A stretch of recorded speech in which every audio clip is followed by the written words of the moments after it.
Hi friends, it's Friday, May 22nd, 2020. Today I'm going to read again from the giant book of bugs that I have, that praying mantis on the front. And one of the kinds of insects or bugs that I'm going to read about today is the grasshopper.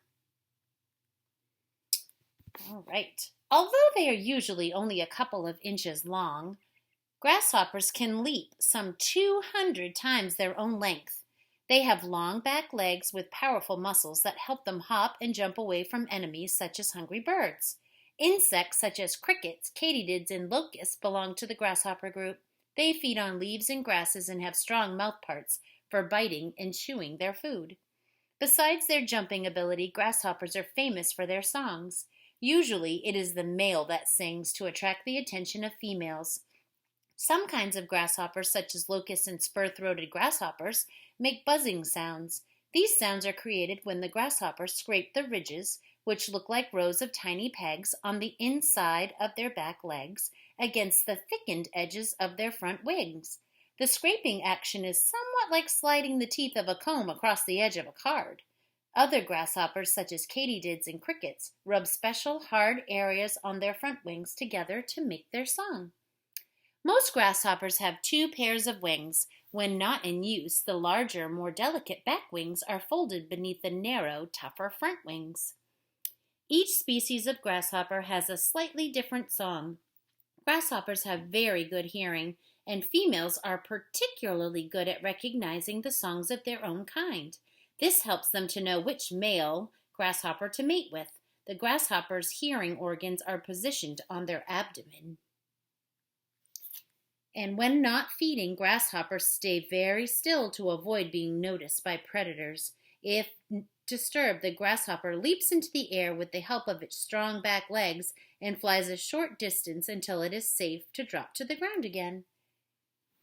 All right, so here we have some other insects that belong to the grasshopper family. This is the mole cricket. The mole cricket spends much of its life burrowing under the ground with its short, strong front legs. So it's this one right here. This one down here is the katydid. The katydid gets its name from its song, which sounds like katydid, katydidn't, chirped over and over again. This one in the middle is the Carolina locust. I hope you can see that.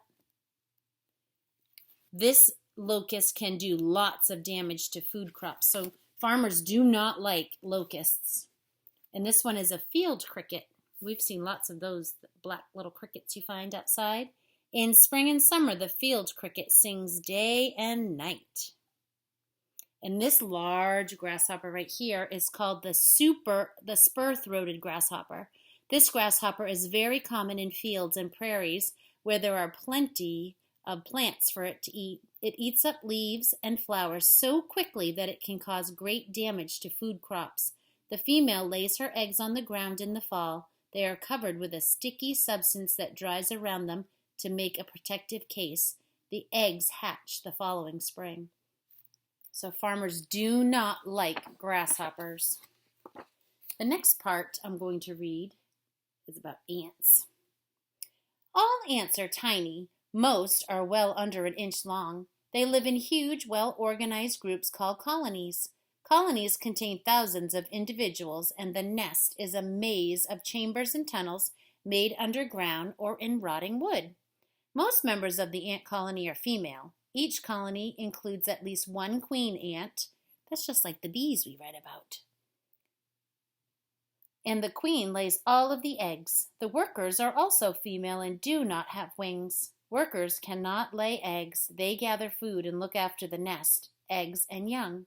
Some workers are called soldiers. They have big jaws, and it is their job to defend the colony. Each colony also contains special male and female ants with wings. In spring or summer, they fly off from the colony to find mates. After mating, the male dies. The females, who will now become egg-laying queens, break off their wings and look for a place to start a nest. As ants scurry around in search of food, they lay scent trails. These are sensed by the antennae of other ants, leading them to food and helping them to find their way back to the nest. Each colony has its own special smell. Ants also seem to talk to each other by rubbing their antennas together. There are thousands of different kinds of ants, but most have slender bodies with a definite waist between the thorax and the abdomen. Ants also have unusual antennae with an elbow bend in the middle. So there's the head, the thorax, and the abdomen, and all of the legs are on the thorax. This kind of ant down here is a carpenter ant. Carpenter ants make their nests in old buildings, logs, and poles, and they can do a great deal of damage. As with all ants, the queen lays all the eggs for the colony. Here, a worker ant is removing an egg just laid by the queen and will take it to the colony's nursing area. So there you can see the queen is laying the egg and that little worker ant's getting it. All right, and over here we have fire ant. Ooh, that's that one right there. These ants have a painful bite and sting. They catch other insects to eat and also feed on seeds, fruit, and flowers. This one is called the leaf-cutting ant. These ants cut pieces of leaves and carry them back to their nest to make their gardens on which fungi grow. These ants feed on the fungi. Harvester ant. This ant gets its name from its habit of feeding on seeds and grain crops. The red ant. The main food of red ants is aphid honeydew. Ooh, we read about aphids in the ladybug book. A sweet liquid that comes out of the bodies of tiny bugs called aphids. Red ants also feed on flower nectar. And the last one is the army ant. Huge troops of army ants march together through forests. Using their big, strong jaws, they attack tiny insects or small creatures such as worms in their path. Wow. Really cool. All right. So yesterday, I forgot to erase it. You worked on the lowercase letter N. Well, and I said, you can make the lowercase r, you can make the lowercase n. Well, I'm going to tell you that if you can make the lowercase n, you can make the lowercase m. That's what we're going to work on today. So let's make the uppercase M. First, I'm going to draw my door and my smiley. All right, this marker's pretty light, so hopefully you can see. We're going to start at high smiley. We're going to make a big line down. Frog jump up. He's a frog jumper. Diagonal thin one to the middle. Diagonal to the other top. And straight back down. Very hard letter to make. All right, and I'm going to use the blue. That green was a little light. Let's see if the blue's better. Okay, there's the first grade lines. Little line down, just like the R and the N. Trace up into a hook, into a hump, and then trace back up and make another hump. Little line down, trace up in a hump, trace up in a hump. Little line down, trace up in a hump, trace up in a hump. Ooh, see all those spaces in there? Don't do that. All right, little line down, trace up in a hump, trace up in a hump. All right.